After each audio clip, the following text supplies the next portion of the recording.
आम्ही पंढरीचे दास घेतो बोंबलाचा वास. आम्ही संतांची या जोडी नांगी खेकड्याची मोडी. नांगी खेकड्याची मोडी. आम्ही पंढरीचे दास. या अभंगामध्ये सगळा मांसाहार शब्द आहे. साधू आले वरल्या दिंडी. साधू आले वरल्या दिंडी. साधू आले वरल्या दिंडी. हात खुरपी बगलत मुंडी. हात खुरपी बगलत मुंडी. साधू आले वरल्या दिंडी.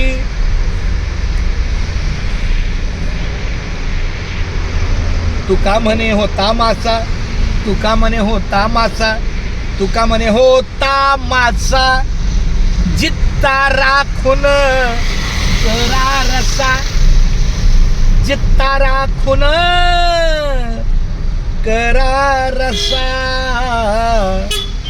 आम्ही पंढरीचे दास घेतो बोंबलाचा वास. आम्ही संतांची या जोडी नांगी खेकड्याची मोडी. संत म्हणावे कुणाला. हा संत म्हणावे कुणाला. घटस्थान देई त्याला. घटस्थान देई त्याला. तुका म्हणे होता मासा. जित्ता राखून करा रसा. जित्ता राखून करा रसा. याचा अर्थ काय? फार मोठा अर्थ आहे. आम्ही पंढरीचे दास म्हणजे आम्ही पंढरीचे वारकरी आहोत. पांडुरंगाचे दास आहोत. पण घेतो बोंबलाचा वास. आता तुम्ही म्हणाल की बोंबील म्हणजे मांसाहारी खाण्याचा पदार्थ म्हणजे बोंबील आहे ना. पण बोंबील म्हणजे समाजातले जे दुःखी माणसं आहे, पीडित माणसं आहेत, कष्टकरी आहेत, ज्यांना वेदना खूप आहेत, ज्यांच्यावर खूप शारीरिक सामाजिक अन्याय झालेला आहे, अशा दुःखी पीडित रंजलेल्या गांजलेल्या लोकांचा आम्ही सहवास घेतो.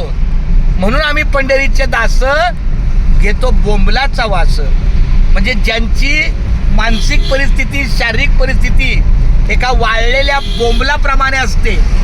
एखादा सडपातळ माणूस जर आपल्याला दिसला तर आपण सांगतो काय बोंबलासारखा आहे, म्हणजे किती वाळलेला आहे. तर अशा या परिस्थितीने वाळलेल्या, परिस्थितीने गंजलेल्या, परिस्थितीने सुकलेल्या माणसाचा आम्ही सहवास घेतो. कारण आम्ही पंढरीचे दास आहोत. साधू आले वरल्या दिंडी. हाती खुरपी बगलत मुंडी. आम्ही पंढरीचे दास.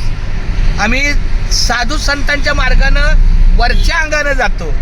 पण जर कोणी आमच्यावर काही चुकीचा घावा केला तर त्याला बगलत घेऊन त्याची मुंडी सुद्धा सरळ करायची ताकद आमच्यात आहे. संत म्हणावे कुणाला. घटस्थान दे त्याला. ज्याचं निश्चय अढळ आहे, ज्याचा नेम निश्चित आहे. आता माझं लक्ष फक्त मला देहू आळंदीच्या मार्गावर आहे. मला दुसरं तिसरं काही दिसणारच नाही. माझ्या मनामध्ये दुसरा तिसरा विचार येणार नाही. लक्ष तशी लक्षणं. आणि तुका म्हणे मासा. जित्ता राखून कर रसा. आणि माणसाने नेहमी माशाप्रमाणे राहिलं पाहिजे. त्याला जिता पण ठेवायचा आणि त्याचा रस्सा पण करायचा. जो खाण्यातला मासा आहे तो मरतो आणि मग त्याचा आपण रस्सा खातो किंवा पितो खाणारी माणसं. पण मनुष्य जन्माने आपल्या या दुःखी कष्टी माणसाचा सहवास घेतल्यामुळं किंवा जर एखादा कोणी आडील टट्टू असेल तर त्याला नतमस्तक होण्यासाठी प्रयत्न करायचा.